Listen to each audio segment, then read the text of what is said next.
Good morning বন্ধুরা, সবাই কেমন আছো? আশা করি নিশ্চয়ই ভালো আছো। আমিও খুব ভালো আছি।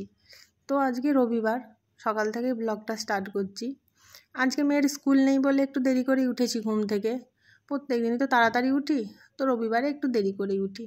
দেরি মানে খুব দেরি নয়, ওই 7:30 পৌনে 8টা মতন বাজে। এই বিছানাটা এখন পরিষ্কার করে নিচ্ছি। বিছানা পরিষ্কার করা হয়ে গেলে উপরের সমস্ত ঘরগুলো ঝাঁট দিয়ে তারপরে নিচে যাব, গিয়ে তারপরে জলখাবার বানাবো।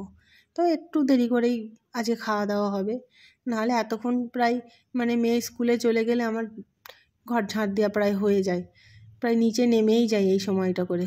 কিন্তু অনেকটাই দেরি হয়ে গেছে, বললাম তো প্রায় পৌনে 8টা মতন বাজে।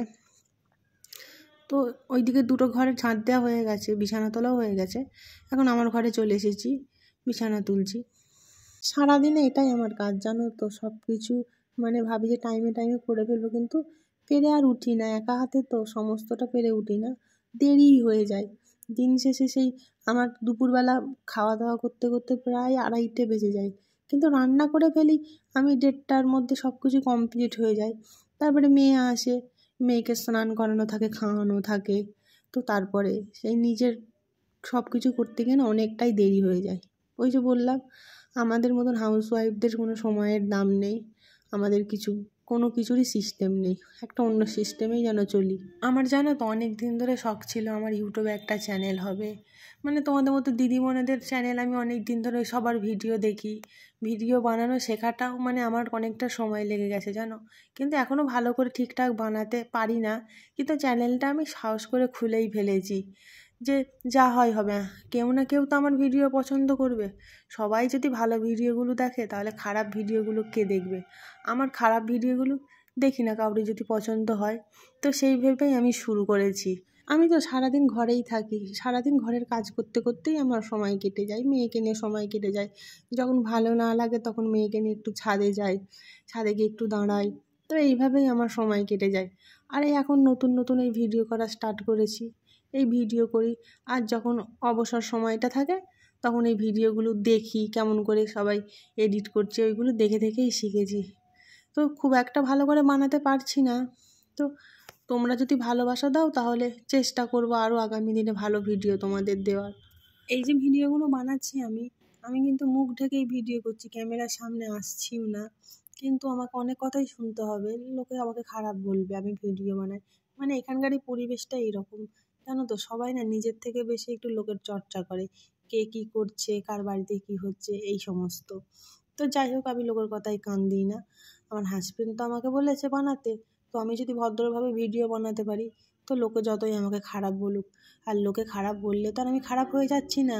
আমি কেমন, আমার দর্শকরা যারা আমার ভিডিও দেখবে তারাই হয়তো আমাকে বুঝবে আমি কেমন। তো যাই হোক, আজকে সকালে জলখাবারে একটু পাস্তা বানালাম। এটা মেয়ের বায়না, মেয়ে আগে থেকেই বলে রেখেছিল, মা রবিবারে জলখাবারে পাস্তা বানিয়ে দেবা। তো ওই জন্য ওর জন্যই বানানো হচ্ছে। আর মেয়ে, হাজবেন্ড, শ্বশুরমশাই 3জনকে পাস্তা দেবো। আর ননদ অত পাস্তা পছন্দ করে না, তো বললো আমি চা খাবো।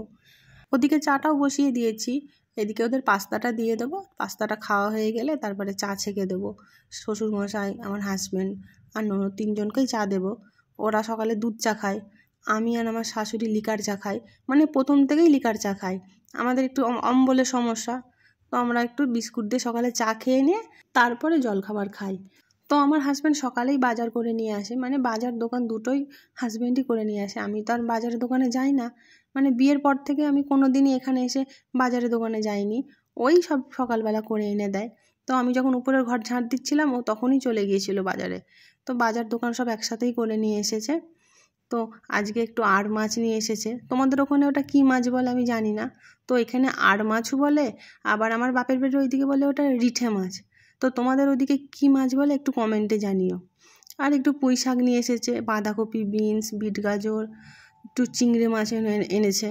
তো অনেক দিন ধরেই কচু রান্না করবো ভাবছিলাম, ফ্রিজে একটু কচু আছে, আর আজকেও একটু কচু এনেছে।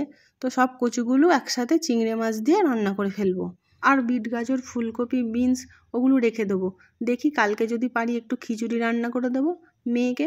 মেয়ে আবার খিচুড়ি খেতে খুব ভালোবাসে, আর আমার হাজব্যান্ড আবার ভেজ ডাল খেতে খুব ভালোবাসে। তো ভাবছি কোনটা রান্না করব, খিচুড়ি না ভেজ ডাল। তো দেখা যাক কালকে কি করি, তোমরা জানতেই পারবে। আর মাছটা ভেজে নিলাম, আর এদিকে তেলটাও দেখি শেষ হয়ে গেছে, তো একটু তেল ঢেলে নিলাম। আমরা না এরকম সাদা তেলই খাই, মানে অনেক দিন ধরে। আমি এখানে এসে পর্যন্ত দেখছি এরা সাদা তেল খায়, তো আমার খেয়ে খেয়ে অভ্যাস হয়ে গেছে। এখন আর সর্ষের তেলের কোনো তরকারিই করি না। কোনো কিছু আলু টালু মাখা হলে, এই আর একটু মুড়ি দিয়ে মাখা হলে তখনই সর্ষের তেল ব্যবহার করি, আর নাহলে সাদা তেলেরই তরকারি করি। আর ওদিকে মাছ ভাজাটা বসিয়ে দিয়ে এদিকে চিংড়ি মাছটাও বেছে নিচ্ছি। আর শাশুড়ি মা ওদিকে আনাজপাতি করে দিচ্ছে। প্রত্যেক দিন আনাজটা শাশুড়ি মাই করে দেয়, আমি আনাজটা করি না, খুব কম করি। যখন উনি অন্য কোনো কাজে ব্যস্ত থাকে তো তাহলে তখন আমি আনাজটা করি, আর নাহলে আনাজটা উনিই করে দেয়। আর মাছটা ধোয়া কাটা হলে সেটা আমি করি। আজকে 3টে তরকারি রান্না করব। আর মাছটা শুধু করছি, আর কচুগুলি চিংড়ি মাছ দিয়ে করব, আর পুঁই শাকটা ডাল দিয়ে রান্না করব। মাছের মশলাটা কষিয়েই নিয়েছি, এবার হাঁড়িতে ঢেলে দেবো।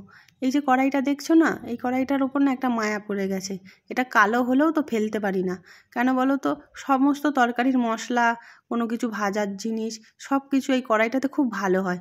তো আমি সব রকম তরকারির মশলা এই কড়াইটাতে কষিয়ে নিই, তো তারপরে হাঁড়িতে কিংবা আরও যেসব স্টিলের গামলাগুলো রয়েছে তো তাতে ঢেলে দিই। আমার হাজব্যান্ডও খুব আমাকে রাগ করে, জানো, যে এই কড়াইটায় রান্না করি বলে। কিন্তু আমার একটা ময়া আছে, আমি এই কড়াইটা কিছুতেই ফেলতে পারবো না। তো যাই হোক, রান্না এদিকে হয়েই গেছে, আর এদিকে বাসন মাজতে চলে এসেছি। আর পুঁই শাক ডালটা রান্না করেছিলাম, কিন্তু ওইটা না তাড়াতাড়ি করে ভিডিও করা হয়নি। আর ফোনে চার্জও ছিল না, ফোনটা প্রায় বন্ধ হয়েই যাচ্ছিলো, ওই জন্য আর ভিডিওটা করিনি। তবে আজকে দুপুরে যে লাঞ্চ ভিডিওটা দিয়েছি, লাঞ্চ মেনু শেয়ার করেছি, সেখানে দেখে নিও। পুঁই শাক ডালটাও রান্না করেছিলাম। তো তারপরে ফোনে আবার চার্জ দিয়ে আজকে শাশুড়ি মা বললো যে একটু রস করা করবে। তো আমি নারকোলটা ভেজে শাশুড়ি মাকে দিয়ে গেলাম, আর ওদিকে আমি রান্নাঘরটা মুছছি। তো এইভাবেই এই বেলাটা কেটে গেল। প্রত্যেক দিন এইভাবেই কাটে কাজের মধ্যে দিয়ে। তো ভালো লাগলে পাশে থেকো।